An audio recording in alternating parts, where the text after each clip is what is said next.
عورتیں جہنم میں کیوں جائیں گی؟ سنو دوستو مولانا جرجیز کا بہت ہی زبردست بیان۔ کلیجہ ہے تو سنو، دل اور گردے ہیں تو سنو۔ اسلام پانی اور رنگ کی طرح اگر ہم اسلام کو اپنے اندر بسانا چاہتے ہیں تو سنو۔ یا معاشر النساء تصدقن فإنی اریدکن اکثر اہل النار، اے عورتوں زیادہ سے زیادہ صدقہ اور خیرات کرو، اس لیے کہ ہم نے تمہیں جہنم میں سب سے زیادہ جلتے ہوئے دیکھا ہے۔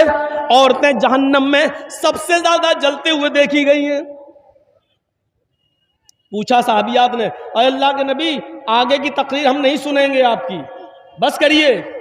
ہمیں صرف اتنا بتا دیجئے کہ عورتیں سب سے زیادہ جہنم میں کیوں گئیں، کیوں جائیں گی، تاکہ ہم وہ عمل اگر ہماری زندگی میں ہو تو ہم چھوڑ دیں۔ فرمایا تکسرن اللعن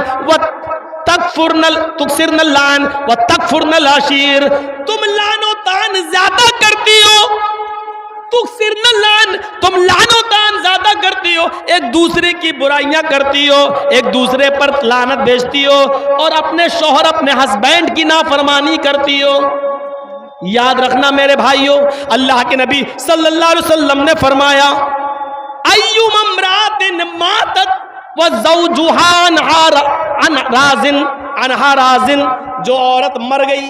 جس عورت کا انتقال ہوا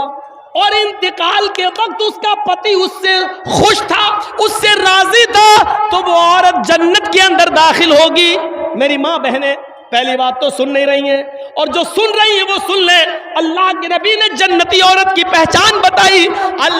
ایوم امرات ماتت، جو عورت مر جائے،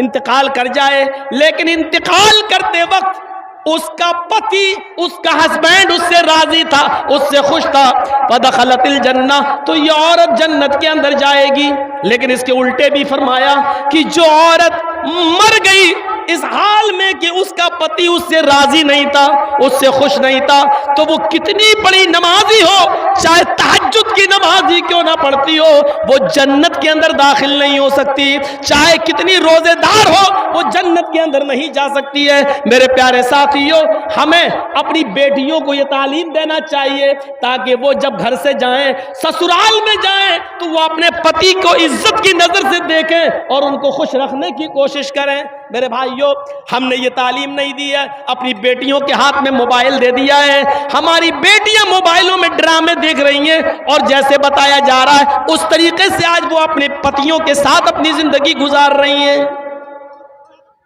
ہم نے مذاق سمجھ رکھا ہے اسلام کو۔ سنیے اور غور سے سنیے، ہم اپنی بیوی کے ساتھ کھانا کھا رہے ہیں، سن لو، آج مسئلوں پہ آ گئے ہیں اور میرا دماغ اب ادھر پھر گیا ہے، تو اب سنیے آپ،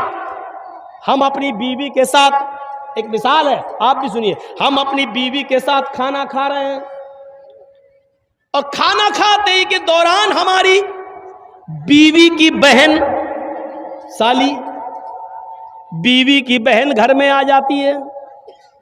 اور میری بیوی اپنی بہن کو کہہ رہی ہے آؤ آؤ تم بھی کھانا کھا لو، آؤ آؤ کوئی بات نہیں آؤ، اور سالی بھی بیٹھ گئی۔ سنو، کلیجہ ہے تو سنو، دل اور گردے ہیں تو سنو۔ اسلام پانی اور رنگ کی طرح اگر ہم اسلام کو اپنے اندر بسانا چاہتے ہیں تو سنو، بیوی کی موجودگی میں بھی، بیوی کی موجودگی میں بھی، بیوی کے سامنے بھی ہم اپنی سالی کے ساتھ بیٹھ کر کھانا نہیں کھا سکتے ہیں۔ میری سالی بھی میرے ساتھ بیٹھ کر میری بیوی کی موجودگی میں بھی میرے ساتھ کھانا نہیں کھا سکتی ہے۔ اسلام ہماری بیوی کی بہن کو، ہماری سالی کو بھی بیوی کی موجودگی میں بھی بہنوئی کے ساتھ کھانا کھانے کی اجازت نہیں دیتا ہے۔ اپنی سالیوں کو اسکول پہنچانے والوں، اپنے گاؤں سے کشن گنج اور سلی گڑی تک لے جانے والوں، اپنی بائک پر بٹھا کے گھمانے والوں، کان کے پردے کھول کر سن لو، تمہاری سالی کا باپ یعنی تمہارا سسر بھی اگر تمہیں اجازت دے رہا ہو اور بیوی بھی کہہ رہی ہو جاؤ میری بہن کو اسکول چھوڑاؤ، جاؤ میری بہن کو ہاسپٹل لے کر اس کو ڈاکٹر کے پاس اس کا علاج کرایا، سلیگوڑی لے جاؤ، بیوی کی پرمیشن کے باوجود، باپ کی سسر کی اجازت کے باوجود بہنوئی کے لیے جائز نہیں ہے کہ وہ اپنی سالی کو اکیلے تنہ تنہا اپنی بائک یا فور ویلر پر سلیگوڑی لے جائے، کشن گنج لے جائے، یہ حرام ہے اس کے لیے۔ کلیجہ تھام کے بیٹھو اور دیکھو ہمارے معاشرے کے اندر یہ برائی پائی جا رہی ہے کہ نہیں پائی جا رہی ہے، پائی جا رہی کہ نہیں پائی جا رہی ہے۔ جب بیوی کی اجازت اور سسر کی اجازت کے بعد بھی جائز نہیں ہے تو بنا اجازت گھمانا یہ کیسے جائز ہو جائے گا؟ بہت آسان ہے کہہ لینا کہ سالی آدھی گھر والی ہے، تیرے باپ کا فتویٰ ہوگا، یہ تیرے باپ کا سسٹم ہوگا، یہ تیری بہن بھی